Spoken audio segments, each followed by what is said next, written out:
Welcome back to Bonanza Disc Golf and to another episode of Project 100, which is my off-season training to go from MA1 to hopefully playing some on the Pro Tour, mostly just fully MPO this season. If you've been following the journey, you would know that I have been changing my disc golf form because I used to completely back up in my throw and then would torque all the way over on it. It got me to 410, 420 consistently, but I was probably capped out right around there. So we've been working on my form here in the off season, and I had some really special help from the US disc golf champion himself that got me back over the 400-foot mark because I was sitting around 360, 370, struggling to get anywhere past that.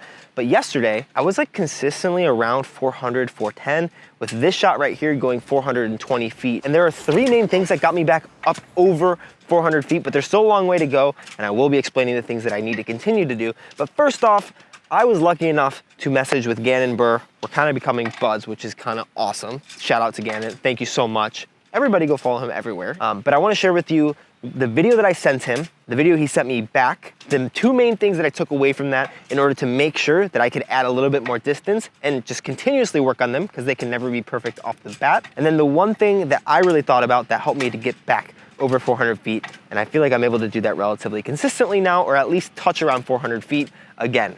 Finally, not as accurate, but it's good. So I've been doing a lot of network and really working on my footwork, and it's still not perfectly there. I think I still over-rotate a little bit too much from where I want to be instead of moving quite laterally. But this was the first video that I sent to him, focusing on the elbow, because previous to the video that we're about to look at from Gannon, he had talked to me a lot about how the main thing that was getting wrong with my form is when I would start to pull through, I would kind of dip from right here, I would dip down and then come back over, so my elbow would be going down. And when you're throwing, you want your elbow to kind of be leading your wrist and your hand, having it be up, because that gets you into this powerful position that you can snap out of. Down here, in order to like snap straight, you kind of got to do that. That's a weird motion compared to a powerful pocket that snaps out. And if you're looking at this compared to looking at this, you might already be able to tell what we're about to talk about for the most part. If we watch these videos real fast, I'll just scroll through pretty quickly.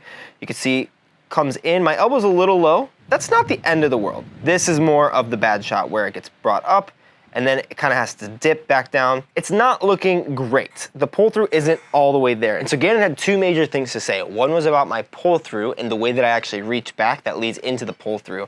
And the second, well, we'll get to the second, but here's the first. So the one thing I see is that when you're pulling through like this with the disc like that. Try to get the disc to be like that. It allows you to get your elbow a little higher up. If your arm's like that, it's hard to get your elbow up without being in an uncomfortable position.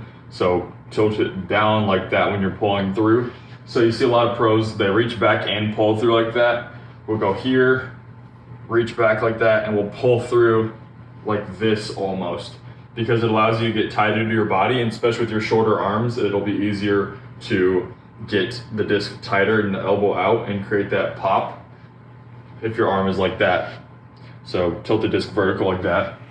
Okay, I was a little uncalled for with the short arm comments, but that mainly is when you reach back, instead of reaching back straight out with the disc kind of in an online position here with how I like a perfect like flat reach through here, but he was saying to reach back this way, where the disc, basically the back side of the disc, the flight plate is facing you guys, the top is facing me, so that when I come into this position, I'm able to get my elbow much higher than the disc, and my elbow is higher than my wrist, then it's much easier to snap out in that position. That's a much more natural movement to snap out and get that snap, hopefully at that point bracing with the back shoulder, which is something that you want to work on, but getting here, snapping out.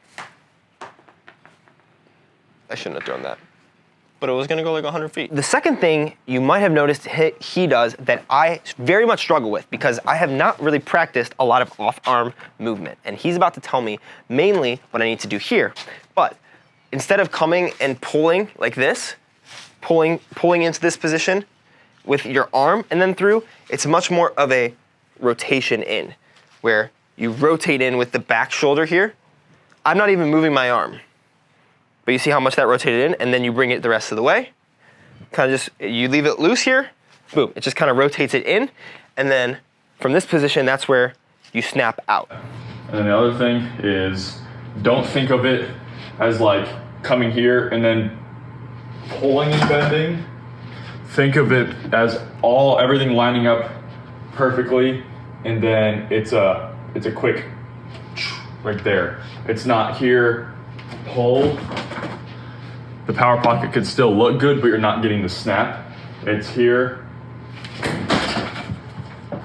It's the pop. So I think that last throw from him probably went, it probably would have gone like about 100, maybe 125 feet, just about as far as that first throw that I would have done. But what he's saying there is a lot of it is like a weight shift and a bracing. So coming with your weight shift here, this is my understanding. I'm not a pro yet. No, I haven't even paid the PDGA to be a pro yet, so I can't even say that. But not a pro yet, not a coach, don't want to be a coach. My understanding, my journey, just want to put all those caveats out there every single time I film one of these videos.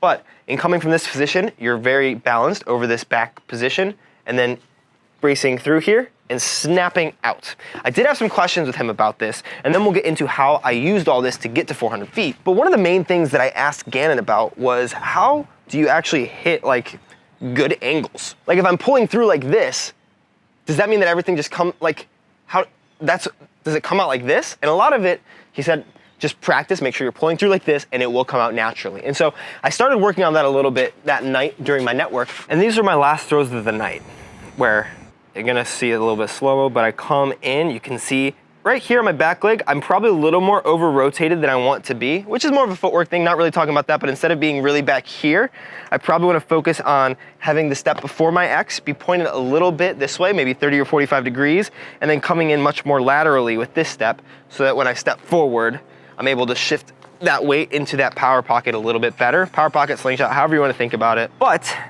from there, if you look, I'm reaching back pretty vertical with the disc and bringing it into my chest right there. Still not quite do it. I'm much more pulling here than I am bringing it fully in. That's a little bit better of using my off arm to bring it fully in and then snapping out. And you can kind of see it naturally wants to go to a flat hyzer and hyzer release the way that you want to release it. So coming here,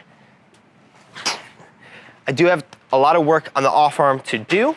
But what I took as the main takeaway from all of this is just the elbow positioning. Because even if you just think about it, and this is a good way to get there, to get to this position right here where the elbow is higher than the wrist, it's so natural to snap out straight.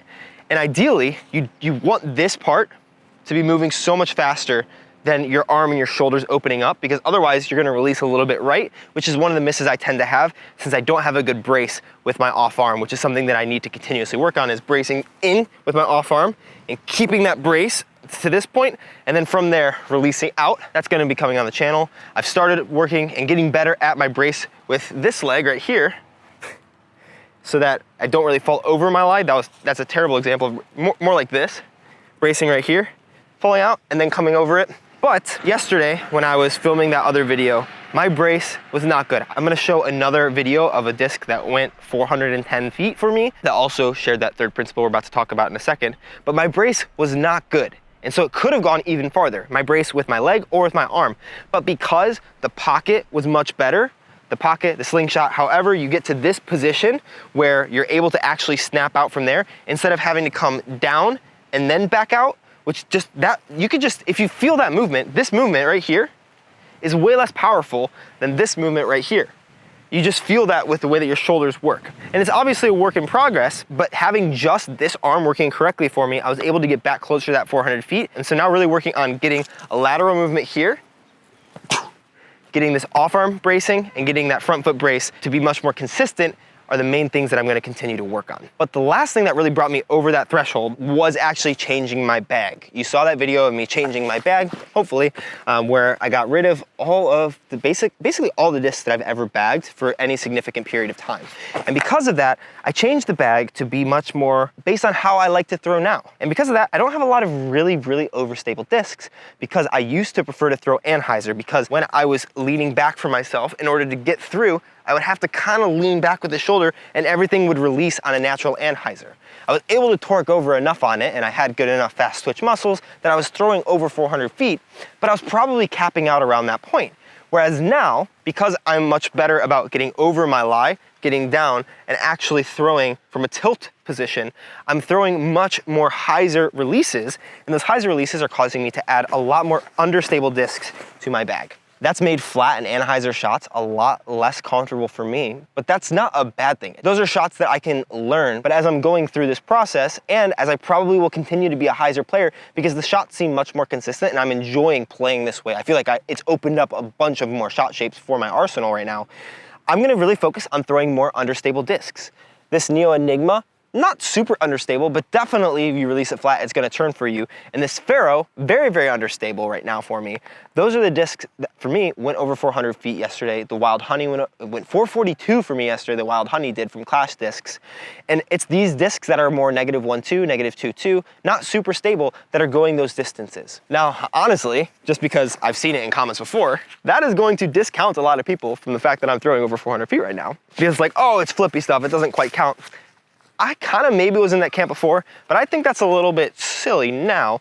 Maybe it's because I'm throwing over 400 feet with the flippy stuff, but it's also just different releases and how people prefer. Like if you watch Kevin Jones, he has like the flippiest disc on tour in that red D2 that he throws all over the place, but he bombs it and throws it super far. And yeah, he can probably throw overstable discs over 400 feet. And that's something that I think I will be able to do. But if I can't release comfortably on a flat or Anheuser release right now, even if I can't get the power to get there, it doesn't make sense for me to force that shot into my bag when I can just throw discs that are meant for how I'm preferring to throw right now. Sorry there weren't as many in-person throws. I've filmed a bunch of the last couple days and I'm wanting to make sure that I'm getting proper rest, which is another really important topic that I don't think deserves its own video. Maybe we'll work it into my video when I talk about my lifting programming that I'm doing, but these videos always seem to help you guys and they're just walking through my journey, so don't take anything that I say as fact. Consult professional people, try it out for yourself. I think it's right because it seems to be working for me, and there's obviously things that I'm working on, but it's the journey, baby. Feels good to feel like I'm decent at disc golf again. If you want to check out the last Project 100 video, check it out right up here. Otherwise, that's it. Okay, love you. Bye. That was a good outro. I'm really getting solid at these outros today.